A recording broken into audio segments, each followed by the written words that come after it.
Hey everybody, welcome to another episode of Nerd Overload, the pop and geek culture show coming at you directly from that weird nebulous period that's not Christmas anymore, but it's also not the New Year.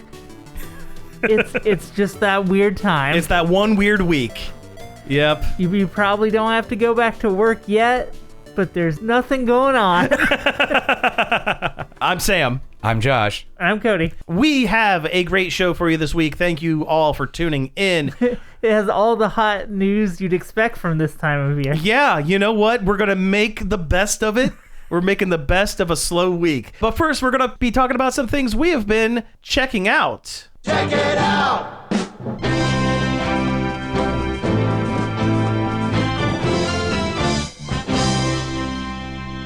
So what'd you guys get for Christmas? Lego. I mean, I got a Lego. Yeah. Yeah, nice. I love how, like, Saved by the Bell, like, threw up all over your computer screen. Oh, yeah, my computer set. Yeah, I decided to upgrade to the 80s, early 90s. Yes.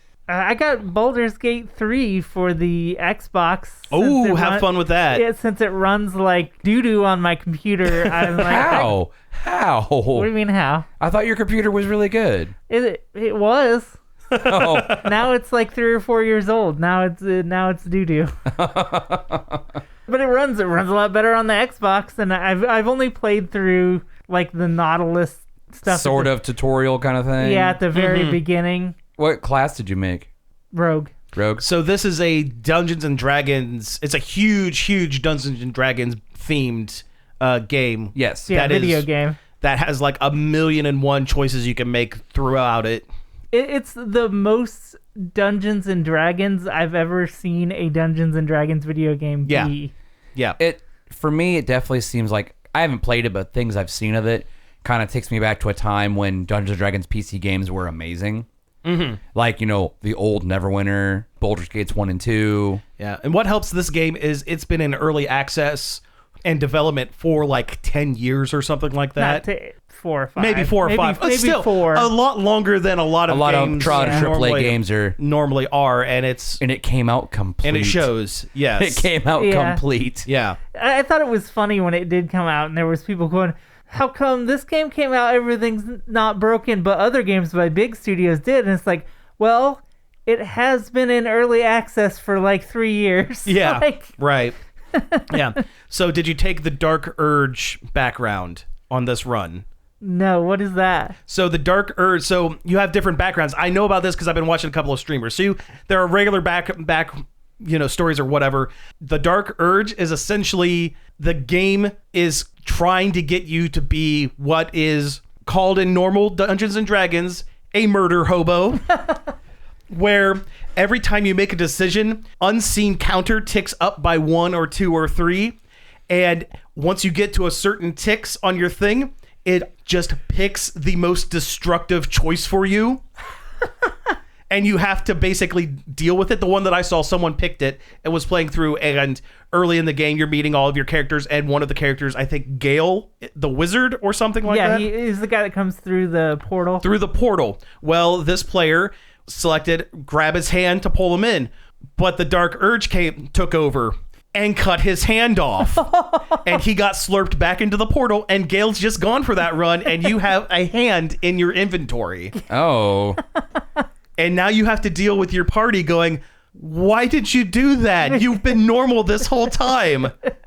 And like, if you purposely select the more violent choice, it like removes a tick so you can kind of still continue to keep some semblance of control. But yeah, if you play it too straight up to a certain point randomly, you just start doing mean things. You do one big, huge, mean thing that you then have to try to correct from.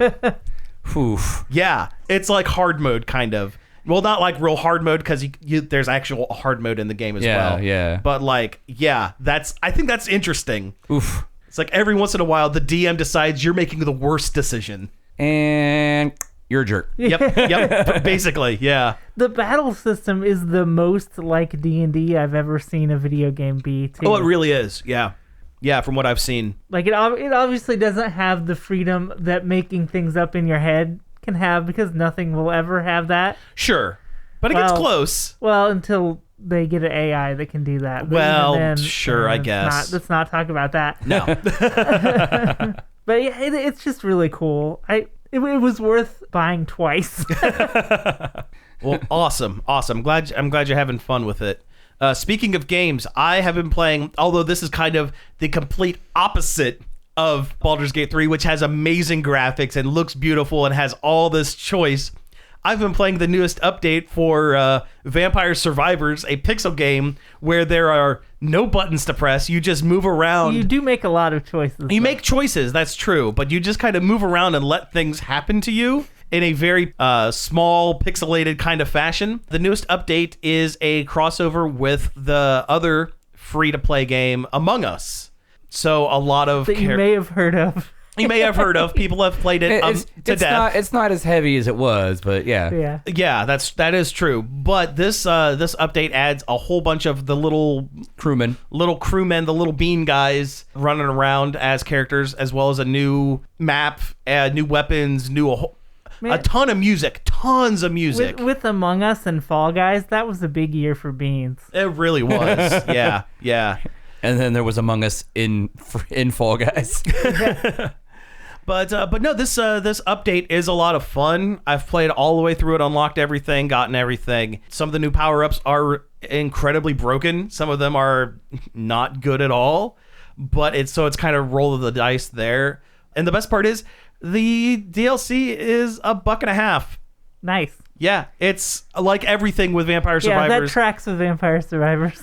If you can get the entire game and all of its DLC for less than $10 at this point, because I think the game itself was like $4 or $5, and each DLC happens to be like $1.50 to $2, I think. You know what? And they've mentioned that they are going to be doing more, along with more original content. More crossovers. They're going to be doing more crossover content, and the game Cult of the Lamb has been petitioning them heavily on social medias. It really would, because they have different weapons, they have different maps, they can do different things with it. Yeah. Win Castlevania. Yeah. Didn't they? I thought they did a Castlevania crossover. No, that was Dead Cells. Dead Cells. Oh, yeah. Okay. Yeah. But no, that's what I've basically been doing. You can also play Hollow Cure for free, and it's just as good. Yes. Yeah. Yeah. I mean, I'm sure it would make more. I would have more an attachment to it if I cared. If I knew what any of the. Yeah, if you knew about Hollow Live. I couldn't think of the name. the VTubers. VTubers. Yeah, but I've heard it's really good. I've heard that one's really good as well. Josh, your turn. Well, I guess I'll get the big one out of the way. I got a PS5. Oh wow, that was kind of a big shock. So yeah, what did you get with the PS5? What it came with Spider-Man 2. Spider-Man 2. Okay. I don't have room on my hard drive for it. Oh, you haven't started it yet? No. I was gonna ask if you thought it was robbed of Game of the Year. I mean, I'm sure I will agree because it looks great. It looks amazing. Mm-hmm. No, I think Baldur's Gate deserved it. I mean, yeah, I don't doubt it. I mean, Baldur's Gate, from everything I've seen, is a masterpiece, and it probably won't be topped for a long time. Good year for video games, according to Jeffy. Yeah. I mean, to a point. I mean, we had Ragnarok, we had Spider-Man. It might have been a good year for video games, but it wasn't a good year for the people who make them. We don't worry about that. We just worry about just give me thing and let me consume until I collect the next thing. Yes. Tell me about product so I can get excited about product. Yeah. I don't want to think about what the product costs. Yeah, and we'll get into that after the break, I think. Yeah. We'll talk a little bit about that. Okay, so if you haven't played the new Spider-Man, what have you been playing on the PS5?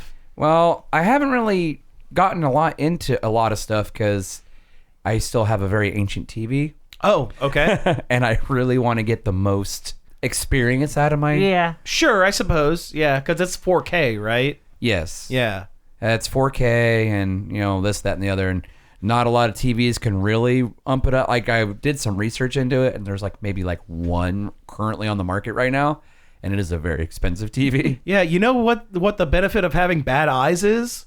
It doesn't matter. I don't see 4K. I probably can't either. Yeah, I probably can't. Yeah. My TV is 4K, but I didn't notice that big of a difference when I upgraded. I will notice, the system runs leaps and bounds faster than my PS4. I mean, at this point, you would almost be better off buying a computer monitor that can do 4K really 60, high, a really high refresh end. rate. Yeah. I mean, I need a new TV anyway. The thing is, there you my go. TV is ancient. And also, TVs are kind of cheap right now. So, Yeah. I mean, there's not really, I'm not really going to be out too much getting a TV. Yeah. I wouldn't have a 4K TV if I didn't get real lucky with a clearance one time. Right. Let's see here. It came with Spider-Man 2, and I am really excited to get into that. But I kind of want to replay Spider-Man 1 again, or at the very least go through the DLCs. Sure. Did you play the Miles game? No, I need to play that one too. That's worth playing through. I played through that because it was on PlayStation Plus. It still is. Yeah, it's good. It's worth playing. And it's not I've very heard, long either. I heard it's kind of like an in-between, kind of like a DLC kind of thing. Yeah. 'Cause I never finished Spider-Man 1, but I played all the way through I the Miles finished the game. main story, but I didn't finish the DLCs, the City That Never Sleeps. I think I got 2 or 3 chapters through it.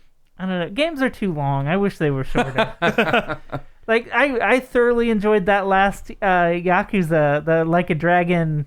And game. that's like a half kind of game, isn't it? Yeah, and it's like But it's still a like half almost or a third longer than the usual Yakuza. But that's still like 40 hours, isn't it? It was still. Yeah, it took me at least 8 or 9 hours to get there, and that's fine. Right. That's a decent length for me. Yeah, I think it's okay for games to be cheaper and shorter and not as good looking. Yeah.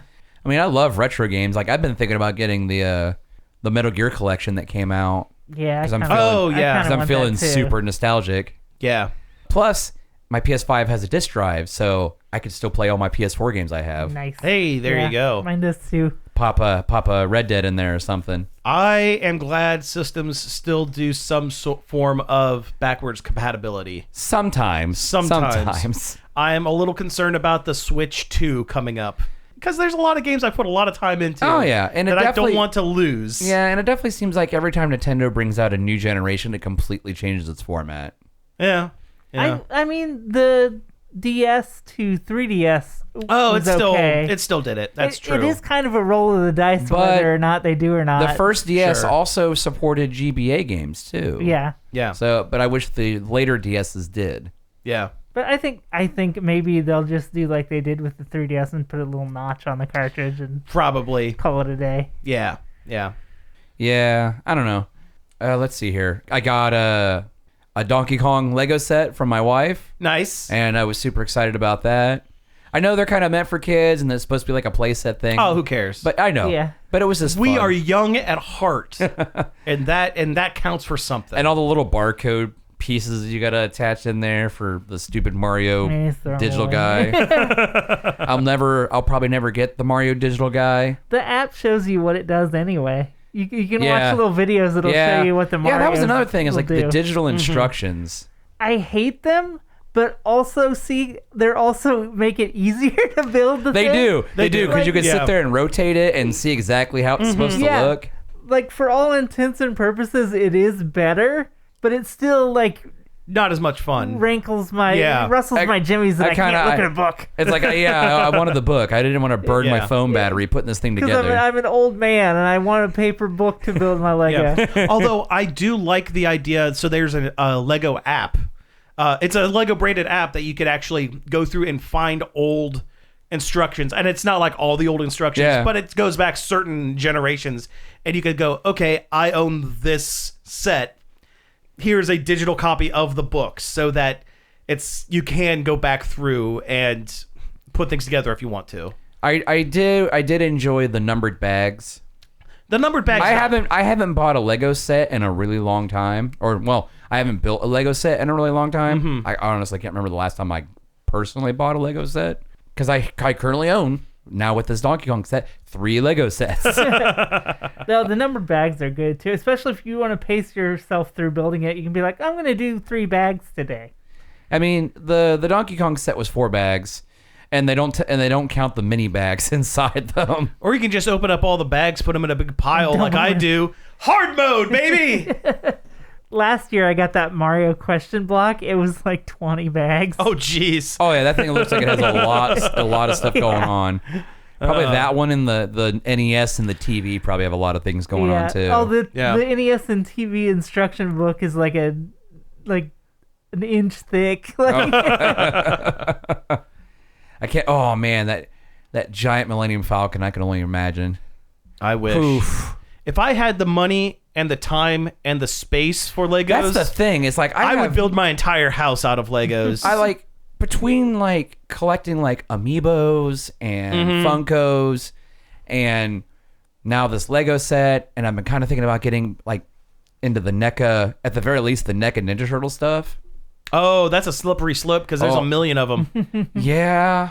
And they all look good. I know, the NECA line of everything. They look like amazing. they jumped right off of the cartoon. Or the movies. Or the movies. The movie ones really look nice as well. amazing. Yeah. NECA did that. There's a Contra one with the two guys from the NES Contra, and they're colored like they are in the game. Yeah. It's probably impossible to get NECA now. just brought out another Goliath from the Gargoyle set. Their Gargoyle set in general is really, and he's really good. colored like the NES or the Sega Genesis game. Oh, really? Oh, that's cool. So Yeah. yet another Goliath variant because we have like 3. Yeah, but they put out the rest of the team. They did. And they did. And there's those are really there's a good. couple optional things that come with like certain figs. They even brought out Brooklyn's motorcycle. They did. And Yeah, I was like, oh man, that is cool. Also, they're huge. they are. They are- Again, if I had the time and the money and the space. They are huge. Yeah. They had the NES Jason Voorhees one They time. did. Too, They where did. he had, like, Yeah. the purple. Yeah, that purple jumpsuit. violet one. Yeah. And wasn't there a code for the Friday the 13th game that gave you the There was a DLC purple skin that gave you that. Yeah. And I think that if you bought that fig, it actually gave you that skin for free as well. I wouldn't be surprised. Yeah. But yeah, all the NECA stuff's super good. All of your friends are dead. Game over. All of your friends are dead. But speaking of amiibos, Yes. I did officially secure a pre-order for the Sora Oh, Smash good. Brothers amiibo. Good. The end is in sight. I could see the light at the end of the tunnel. The amiibo collection is almost complete, The and I don't have to spend money on it ever again. Have they said The they're not final- making any more? No. They haven't said, but I am going to Say assume. the final amiibo question mark? I'm going to assume.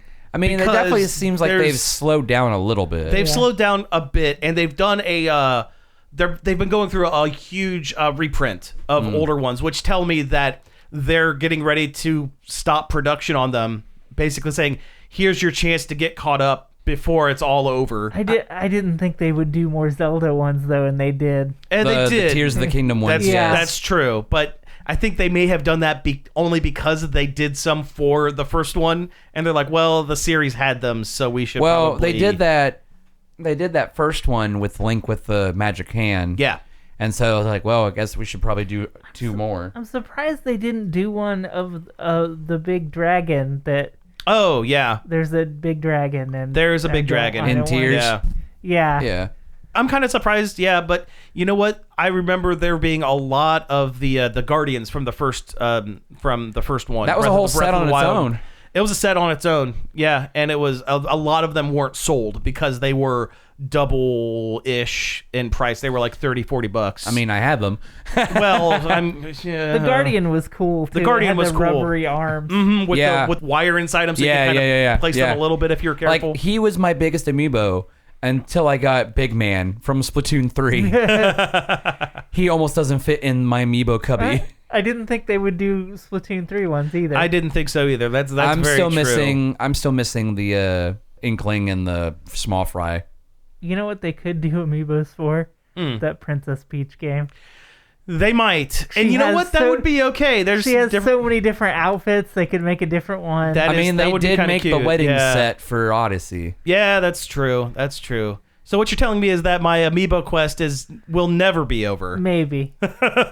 Also, Luigi's Mansion would make That would make a good amiibo. set. I wish they would do a remaster of the original. They really should. The other two Yeah. the other two are there. I'm surprised they skipped over it. At this point, if they will, it's going to be for the Switch 2. I feel that any major game release at this point is going to be Remasters. They should just do for it- the next. They should just do it digitally for $20 because it's I not agree. not a very long game. Yeah, that's true. That's a good point. That's probably the main reason why they haven't remastered it, because you can beat it in like an hour and a half if you're feeling froggy. But Yeah. it has been a really long time since I've played that. Mm-hmm. Oh, I got a Ninja Turtle comic for Christmas. A Ninja Turtle comic. Yes. Okay, yeah. What comic? The Last Ronin: The Lost Years. Ooh, okay, yeah. Is that the one with that's the frame story with the second generation turtles? Yes. Yeah, I haven't read that one yet, but I've picked up Last Ronin and it's really good. Yeah, I want to get it, and I kind of want to go back and read all the IDW ones. Good luck. There's like almost 200 of them at this point. Yeah, but there's omnibuses now. That's true. So that's a good point. I've been adding them to my Amazon I'm a fool list. who started collecting those with issue 1. And I've heard that some people scan their comic books and put them on the internet. Oh my gosh, that's horrible. The piracy is wrong. Yes, it's an illegal crime. Officially on our official. Be done. The show's official stance is piracy is wrong. Wink. Though you want to talk about something that's expensive, the Eastman hardcover re-releases. Oh, I bet it is. Yeah. Like the old Mirage ones. Yeah. Jeez. Yeah. Well, getting back to the Last Ronin, so the Last Ronin story is set in the future of the main, like possible future of the main turtle storyline where there's only one turtle left. Yeah, yeah. Is it the IDW continuity or is it the Mirage continuity? I think it is broad enough leading into it that it could be whatever it wants to be. It's whatever you imagine. It is a team of turtles that is now in the future, and there's one left, and it's Michelangelo. Yeah, I know. Spoiler, it's Michelangelo. I know. Yeah, no, I know you know. I'm telling the people, the listeners. The people at home. the thousands of listeners at home, where I'm telling them, spoiler, it's Michelangelo. He's the one that's left. I'm excited for that game though, the Last Ronin game. That looks really good. Have they released any images or video? Okay, there was the one teaser trailer that was released by the studio that's making it, and that was about it. And it's, from everything I've read, it's going to be a God of War like a newer God of War style type of game, and probably hot swapping between the weapons, because that's one of the things that Michelangelo does in this. He has all the weapons. He has all 4 weapon types. Yep. I would have made more of a Ninja Gaiden or Dark Souls style with the turtles. Dark Shells. Yeah, Dark Shells. I like it. Dark Shells. I like it. I like it. All right, hey, let's take a break, and when we come back, we're going to dig into some news. We have plenty of it, so stick around. Long Play is a radio show. Long Play is a lifestyle. It is a radio show. It's a lifestyle. Hey, calm down, you two. Long Play is both a radio show and a lifestyle. If part of your very existence includes playing old vinyl records, it is. Then Long Play's the radio show for you. I invite you to tune in Friday nights at 11 and Saturday afternoons at 3 to see what it's like to have the best of both worlds. Hey, we're back from the break, and according to new Twitch rules, one of us could legally be nude right now. We could be, well, topless at least. Yeah. Well, if we were if it's artistic, if we were that's artistically nude. Yeah, let me hit the jingle, and then we'll talk about our artistic nudity.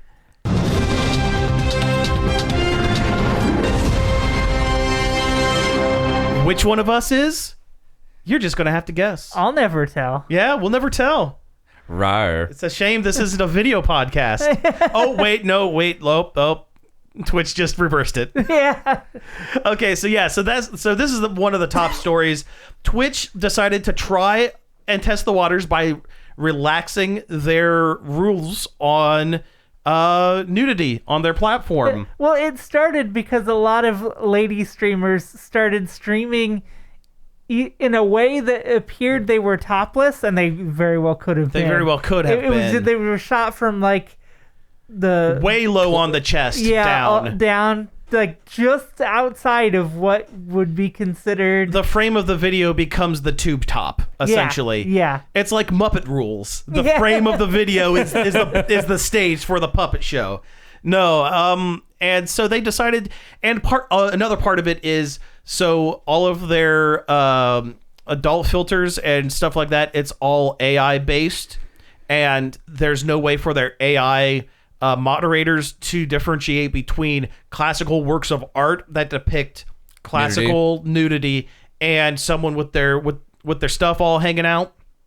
So it would just blanket ban everybody. So they tried to relax the rules a little bit. And what we got was 48 hours of chaos. A free-for-all. I mean, there were a small few that were trying to toe the line. That toed the line and was like, hey, we're going to be drawing representations of classical art. There were many that were not, that did not do that. A lot of VTubers actually were apparently ready to go with their nude models. Yeah. Well, there's a lot of VTubers that do streaming on other websites. That's very true. But yes. Are we talking about like that other website? Oh yeah. Okay. Yeah, the only other one. Internet's such a barren place now. It is. 2 websites. Yeah. Twitch and the other one. And the other one. Yeah. But yes, it was lawless for about 48 hours, and then Twitch very quickly rolled that back significantly. It's like that meme that Subway had on Twitter a long time ago. How do you top your subs? And then it's like immediately, you're all bad people. Yes. Oh. All sinners. Well, there wasn't even like... People got banned almost immediately, Almost too. immediately. Like, even people who were following the supposed rules that they had laid out. Yes. So it was just an absolute mess. Uh-huh. They weren't ready for it. They didn't have the infrastructure in place for it. Yeah. It's like somebody sent that tweet out that explained the new rules and didn't tell anybody else at Twitch that they were doing it. Yeah, kinda. It was a mess. Yeah. I think it's wild that this is only tangentially related, but VTubers are subject to the same dress code that live action real people are. So no, I don't see that's I don't see that being a problem. No, I didn't say it was a problem. I just think it's weird. Like, if your VTuber is in a bathing suit, you have to be on a beach background. Okay, that's and again, that comes back to the AI moderating. It's because they don't have a real person looking at every single stream, because there's no way they can. Yeah, because it's kind of like the YouTube rules where you're not allowed to swear so many minutes into your Well, you video. can. You just won't get ad revenue for it. Yeah, that's what I mean. That's what I mean. And it's 8 seconds. Also, Officially 8 seconds. I thought it was like the first 2 minutes.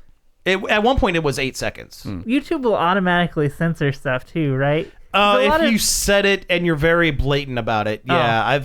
I've put up some of our very, very early shows as a test once, back before we were on the radio and we were a little more loose with what we had to say. And it was maybe like 40% of the time it caught it. Every now and then it just would just blow past it. I just think people, they should be able to do what they want, and then it should be just tag it correctly. That's my thing. Yeah, they should just set up a very specific tag for, hey, my stream is going to have this kind of stuff on it.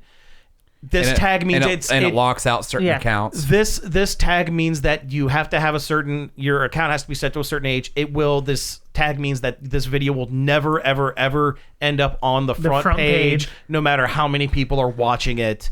And Kinda make you like, have to jump through 3 or 4 hoops. And if it shows up as a thumbnail somewhere, it's going to be blurred or something like that. And then, yeah. Kind of like the age restriction on like YouTube. Something like, kind of like that. If you blatantly break those rules, there are very clear and defined repercussions for it. I think that's what they should do. But they're not going to. You shouldn't be able to like do nasty stuff, but like if you want to draw a boob on Twitch, I think you should be able to draw a boob on Twitch. As long as it's like in a classical kind of depiction or whatever, sure. Like if people are doing like, hey, we're going to do a digital tour of the Louvre on stream and get zapped for having classical paintings or like, whatever, or classical sculptures. We're doing live figure drawing. Exactly. That kind of stuff. I think there should be a room for it, but like, I don't know. It makes me tired. But except of the funny 48 hours when it was just a lawless wasteland. The art tag specifically became a free-for-all. It became a real, yeah. Oh, yeah. Because Twitch didn't have a college professor on staff to determine what was artistically relevant and what wasn't. Yeah. Well, a lot of people were like, hey, I'm a VTuber. I'm art. I'm a living piece of art. I'm a living piece of art. and I'm being depicted. Where's the line? Yeah. I mean, unfortunately, there is no way to just go, the line is your gut. You know? Yeah. You know, that's saying I don't know what art is, but I know when I see it. There's no way to be able to define that in some kind of rules, or more likely in some sort of AI kind of moderating sense. There's no way to say, go with your gut. You know where the line is. You can clearly define. Anyway, let's talk about some other stuff. We have a few things. Let's pick one. I think we should probably do the other big one. Which one's that? Because there are so many. Yeah. The Kang the Conqueror news. The Kang the Conqueror news. Yes, Jonathan Majors, who was being set up as Kang the Conqueror, the next major villain in the Marvel Cinematic Universe, has appeared a handful of times. Yep, he was in different things. He was in Loki, kinda, and then he was Kang in the new Ant-Man movie. Well, as it turns out, he is now officially a real villain. He was allegedly a villain for the longest time, but he has been processed through the courts, so we don't have to say allegedly this time. He has now been guilty. He found guilty of domestic abuse and a bunch of other stuff. He's getting a minimal sentence because, of course, he is. He's an actor. He's rich. He's rich. They get minimal, whatever. But Kang, he has been officially dropped. Like, I want to say within 5 minutes of the ruling being made official, Marvel and Disney dropped him. They probably had a press release already ready to go. They were clearly ready to go with this. So yes, Kang the Conqueror will not be appearing. Well, he won't be playing Kang. He won't be playing Kang. They haven't decided what they're doing. That's true. Internal scuttlebutt has rumored to be that they're going to be pivoting towards Doctor Doom as the next major antagonist for the Marvel Cinematic Universe. I'm a little biased, but I feel like that's better. I feel like Doom is a more dynamic character.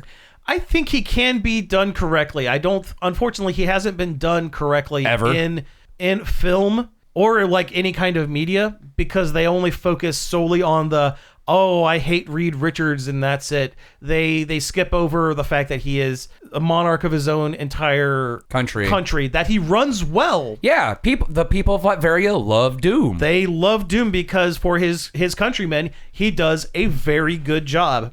He's also not only a science guy on par with Iron Man, he is also a magic guy just slightly under the power level of Doctor Strange. Mm-hmm. Doom is one of the most intelligent people in Marvel. In fact, it's been retconned that Doom's face, the way he's all scarred up, in other depictions of media, it's always been like, Mr. Fantastic was doing science before he became a superhero. It accidentally blew up and made a big scar on Dr. Doom's face. The retcon is he was using science and magic in tandem early on in college to try to contact his dead mother, because that's a lot of his impetus for doing things. Mommy issues. He has mommy issues. Well, it's an easy trope for villains. Yeah. But because of something that Reed Richards did, basically saying, hey, you shouldn't be mixing magic and science this way, caused an explosion that scarred up his face. So it's been like they've worked both aspects into his backstory as well. It was funny yesterday. I watched one of the new Doctor Who specials. Yeah. And after I finished it, Disney Plus is like, you might like Doctor Strange in the Multiverse of Madness. It's like, what? Because doctors? Because doctors. Because doctors. Yes. See, I remember the original canon on Doom was he was making techno magic armor with some monks and got to, I don't know, antsy and put on the mask before it was fully cooled and it burned his face. No, it's that might have been at one point, but current is he was trying to contact his dead mother in hell, but I've also heard his face isn't scarred anymore. Now he just kind of just wears the armor as comics. a look. They sometimes they roll that back, sometimes they don't. He's got Schrodinger's face in there. You don't know until it might be scarred, it might not. You won't know till you look. Yeah, I know one of those things. I know currently in comics he's been dealing a lot on diplomatic matters with the mutants, the X-Men. Yeah. Because in fact, they set up he has his own anti-X-Men mutant team of Latverians with mutant powers that Yes. didn't join Krakoa. Yes. Yeah. Yeah, That's a whole thing. and they are protected under his Right. And he basically Sovereign, whatever. And he basically called Xavier out like at dinner, like, you know what, you suck, bro. Yeah. But there's actually been a lot of stuff in the X-Men that's been tying into other comics at this point. I know there's been a whole thing with Iron Man. Apparently there is a type of metal that cannot be affected by magic of any kind and also can't be picked up. Like, there's something with it that isn't affected by anything in the material plane. So like Spider-Man's spider sense can't detect this metal. Doctor Strange can't lift or detonate this metal using any of his spells. Like, it can't be stopped, and it's in the base of Krakoa, the mutant island. So he's been trying to espionage down in to try to. I thought Krakoa was on Mars. Depends on the story. Maybe there's Because I thought there was like a whole portal thing to like they all lived like in their own little utopia on Mars. It's been so long since I've read a Marvel comic that X-Men's weird. That wasn't X-Men's part of the got Spider-Verse. weird, and it just continues to get weirder. Now that everybody's dead and back and whatever. Well, now that they're going to probably end up in the movies, they're going to be reset probably to some semblance of a normal superhuman team living on Earth being discriminated against because mutants it'll like roll normal. back to 94 style. Basically, yeah. Oh man, I can't wait for X-Men 97. Yeah. I want to watch that. That's so going to be a bad. great cartoon. But yeah, so Kang no more. There's a lot of fan casting saying they want John Boyega to be Kang, and John Boyega came out and said, "No thanks."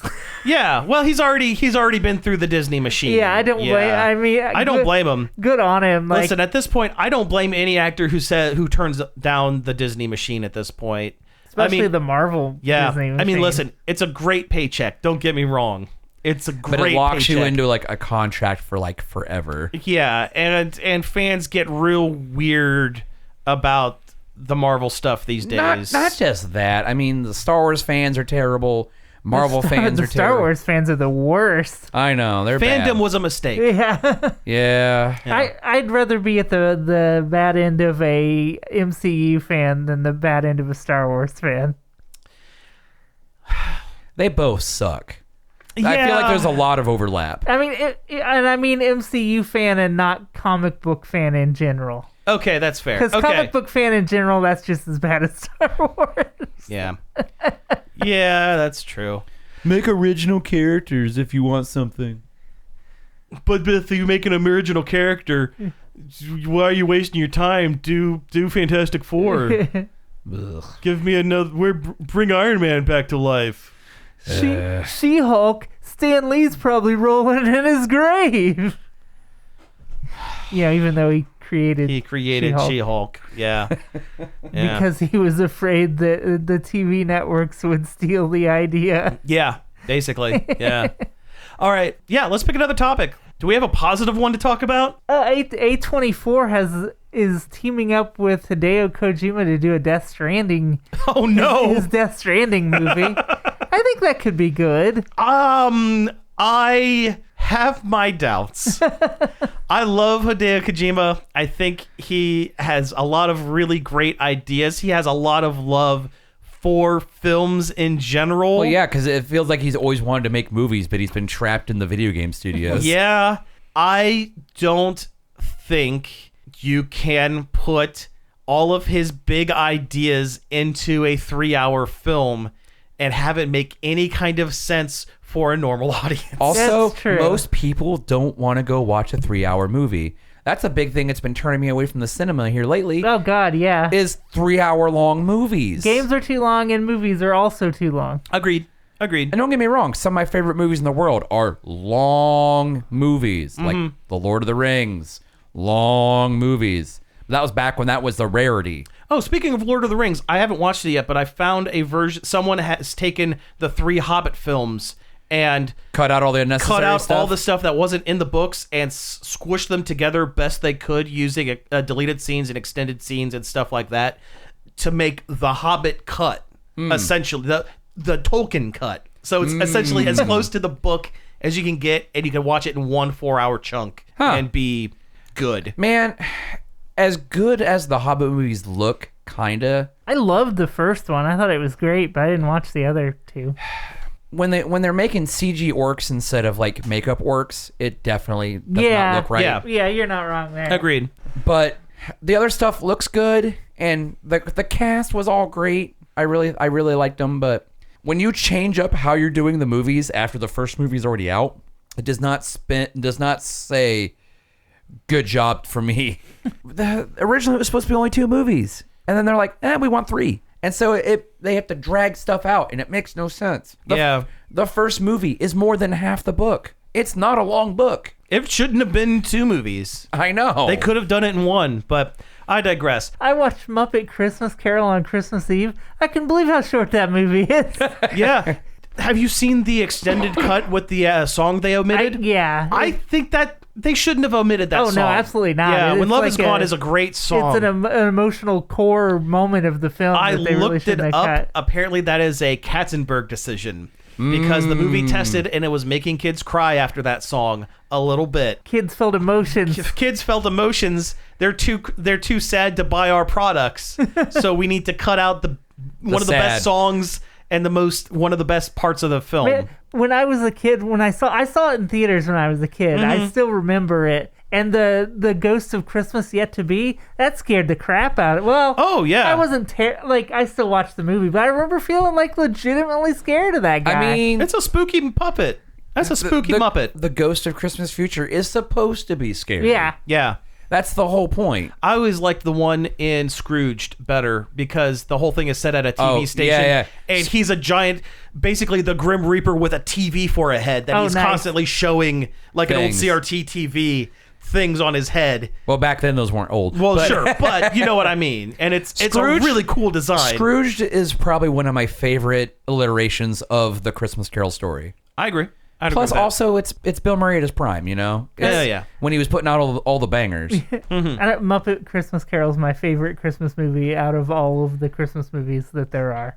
I don't know. There were some bangers this year. Are we talking like just Christmas movies, or are we talking about Christmas Carol movies? Oh, I was talking Christmas movies in general. Okay. I mean, if you're going classics, Christmas Vacation, of course. Santa Claus Conquers the Martians. Got to. Every Yeah. year. You know what? I forgot to bring this up in my Check It Out. I did watch a couple of bad Hallmark ones. Oh, no. Yes. As always watch some of them. This year, watched, Meet Me Under the Mistletoe, about 2 realtors who hate each other, who have been tasked with selling a mistletoe farm before Christmas. What?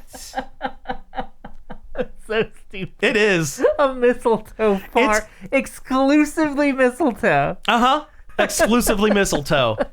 There's a scene in which you're learning more about these 2 realtors, Star-crossed realtors. Star-crossed realtors, and one of them has a book that they tried to write and they're a failed writer but got into realty, and now all they do is work. And the other one, you see them there, he's sitting in his car waiting for the other one to show up, and he's like sketching the house, and because I always give my people, the picture of the house that they sold right before they go, so they have something to remember it by. And it's like this perfectly done, and it's clearly a photograph that they've used a run through photograph a filter. And the person says, the other realtor says, "Wow, that's really good. I didn't know you could draw." He goes, "Yeah, hey, I'll show you. It's really easy. Anyone can do it." Anybody can draw Photorealism. photorealism. Yeah. Yeah. But no, but anyway, getting back to Death Stranding and A24. I was no, go ahead. disappointed there was no Hudgens. There was no Christmas year. Hudgens this year. Yeah, there was no Christmas Hudgens. There was no Christmas Prince Yeah. film. Netflix really cheaped out on us this year. And They didn't kind of have any- did. They kind of did. anything in that particular holiday universe. Although I will say there was a movie that was on Hulu this year called The Santa Summit, and it was basically 3 repressed 30-something teachers go on a Santa-themed bar crawl through town. That was actually legitimately a lot of fun. I actually had fun with it. It was clever. One of them was a huge dork and kept quoting Lord of the Rings and mentioned LARPing at one point. It was legitimately a cute film. Okay. But most of them were terrible. Yeah. Yeah. Yeah, they are horrible. I forgot. It's a Wonderful Knife. Oh, did you watch that? I saw that. I almost turned that on the other night. But, it's on Shudder. yeah. It's fine. It's not like a great slasher, but it's fun enough. Yeah. It's like a teen slasher horror movie. It follows It's a Wonderful Life a little closer than vaguely, vaguely, right? Yeah. Like if they go into black and white mode, No, where it doesn't go black Oh, it and doesn't go white. into black and No. white mode. No. What am I thinking of? There was one where it's like It's a Wonderful Life, where someone wishes that they weren't alive or whatever, or they had never been born, and the film actually goes into black and white mode. Like It's a Wonderful Life. Life. No, it doesn't do that. It's like But wacky things happen during it or whatever. it's in a town where like the mayor is killing people Oh, to take over the town, and in reality, like the original reality, the girl that's the Jimmy Stewart character like saves her brother and unmasks the killer Scooby-Doo style. But something happens and she ends up depressed and is like, I wish I never did this and this. So then it cuts back and now we're in the world where they never caught the killer. oh, gotcha. And her brother is dead. Is dead and like, stuff like that. Yeah. Gotcha. Like I said, it's don't go in there expecting like a super clever, like it's not as good as like what was that one? Not Silent Night. It's not a Christmas movie, but I think this has the same writer or producer or something, where she's basically Groundhog Daying a horror movie scenario. Oh, yes, I know which one you're talking about. I can't think of the name. That movie is actually really great and a really clever spin on Groundhog Day, but there's a killer on the loose. Oh, yeah. It's in that same vein, but it's not as clever as that one. Gotcha.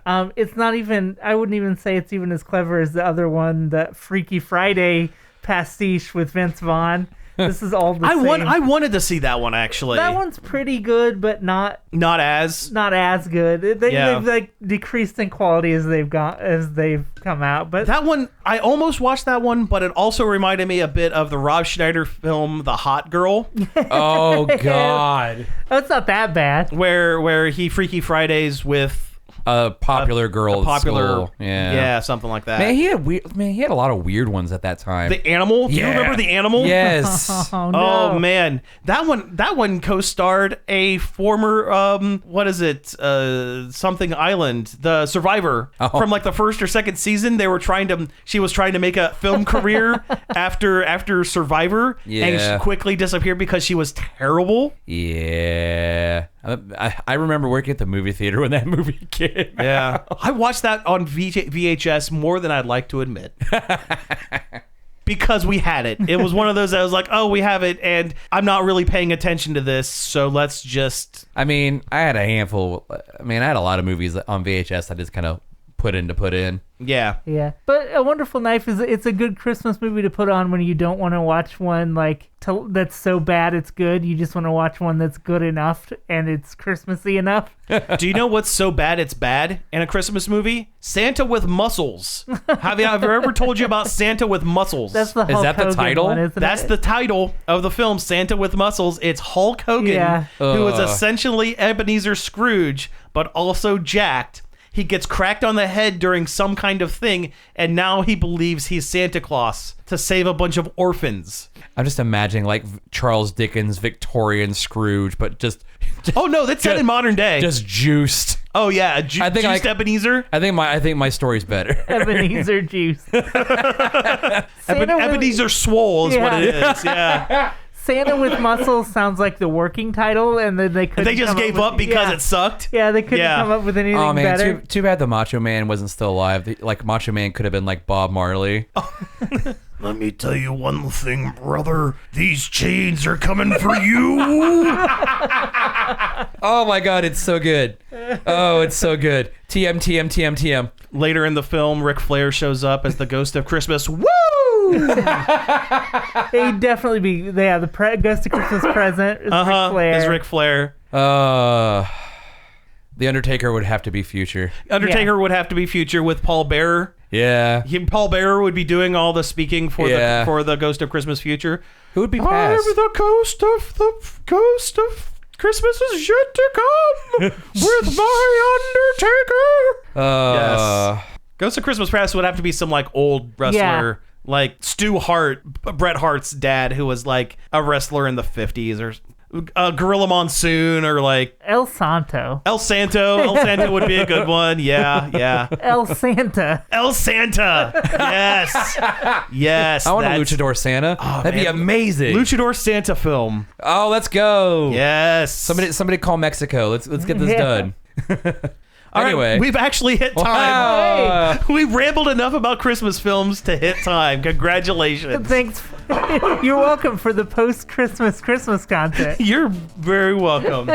So you have been listening to Nerd Overload. Thank you very much for tuning in. You can find us each and every day over at nerdoverload.com. You can find us on the Facebook, Twitch, Instagram, and Patreon at Nerd Overload Now. You can send us an email, staff@nerdoverload.com. You can give us a call on the Nerd Overload hotline, 419-561-5556.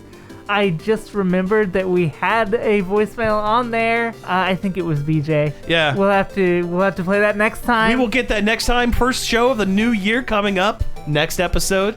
You can find all of our back episodes on various podcast apps such as Apple Podcasts, Spotify, Stitcher, Google Play, and more.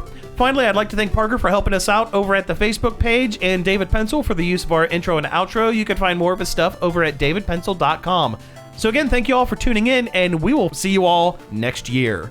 That seems like a long time.